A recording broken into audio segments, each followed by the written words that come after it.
再来国际新闻，咱来关心美国总统拜登伫24时已经签署包括援助咱台湾军事援助的法案，嘛讲这法案会当互全世界更较安全。不过中国北京虽变面，因是认为讲这美国安尼施做，颠倒会互台海的局势变甲更较紧张。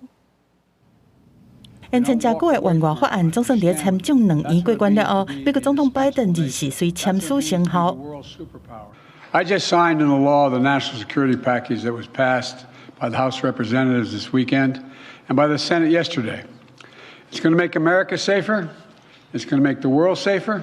这项总额有950亿美金的援外法案内面，有610亿是用伫援助乌克兰，260亿援助以色列，另外80亿是用伫军援台湾和维持印太地区的和平稳定。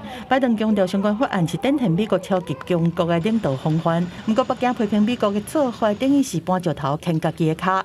美台强化军事勾连不会给台湾带来安全，也挽救不了台独注定失败的命运。只会推高台海紧张局势和冲突对抗的风险。